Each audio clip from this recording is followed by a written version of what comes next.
We're going to stick to the Acts of the Apostles today. There was something that was important that was said near the end of that first reading. Now, in this first reading, the apostles were talking to a group of newly baptized Christians. And for the most part, none of them were Jewish.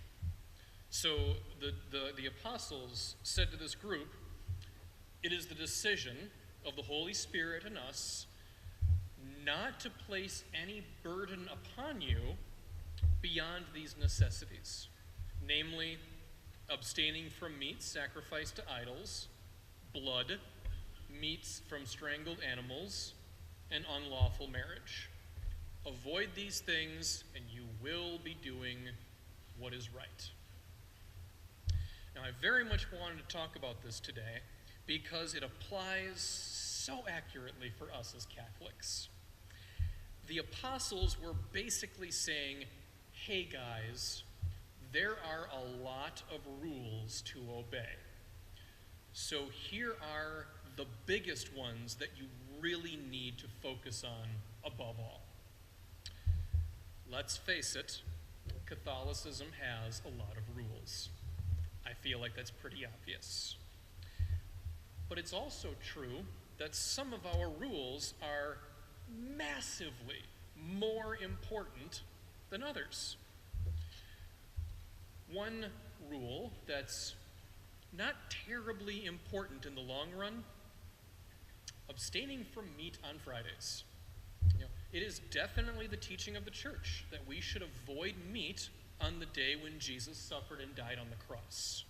Now today, that's basically an optional rule, aside from the Fridays at Lent.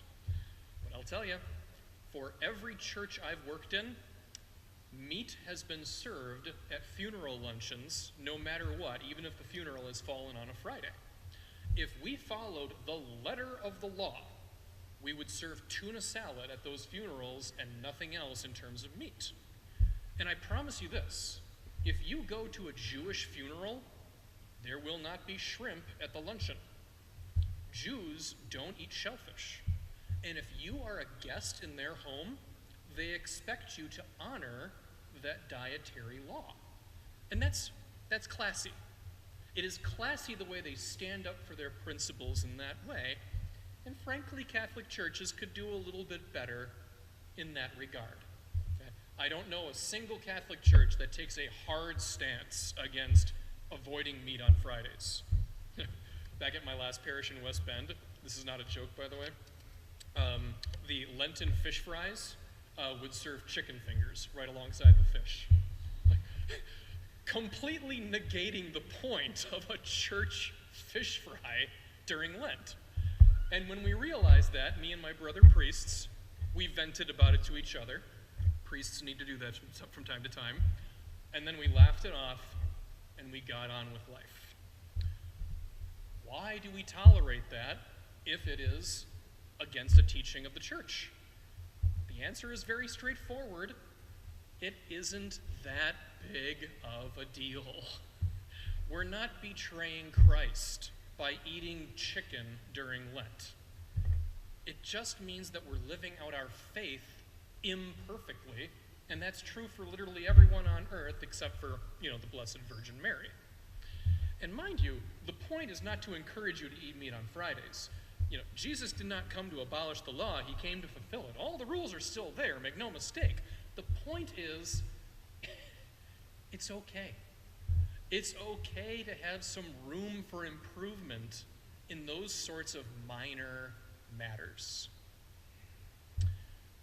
However, there are other matters that really do demand our full attention. We need to stand up for the sanctity of life. Absolutely, no matter the circumstances. It is always a grave matter to act against the sanctity of life. Will God forgive you for such a thing? Absolutely. Absolutely. But it is equally, absolutely true that we need to recognize just how important that belief really is. because history is riddled with examples of when that belief was not upheld. Okay? I'm talking about the brutality of medieval armies that would pillage defenseless villages. I'm talking about Nazi Germany. I'm talking about Soviet death squads, ethnic cleansing, these seemingly random school shootings that have popped up all over the world.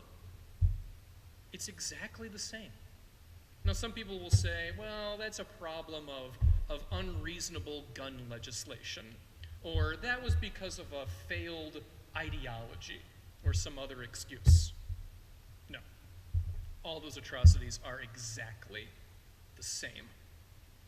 It is a failure to honor the sanctity of life. It is a failure to respect the dignity of another person. Sometimes that results in violence, sometimes it results in slavery, sometimes it results in abuse. But no matter what, it is always a grave matter to act against the dignity of another person. And we need to stand up for that moral necessity to the best of our ability, because it is plainly obvious that the world is not going to do so on its own behalf. That matter defines our character. It marks our identity far more deeply than chicken fingers during Lent. Not the same thing. And what does Jesus say, matter-of-factly about molding our moral character? 2 things. Love God with your whole heart and love your neighbor as yourself, aka respect the dignity of a human person. All the rules of the church somehow stem from those 2 commandments. So follow those 2 things from Jesus, and you will do what is right and just, even if you do so imperfectly.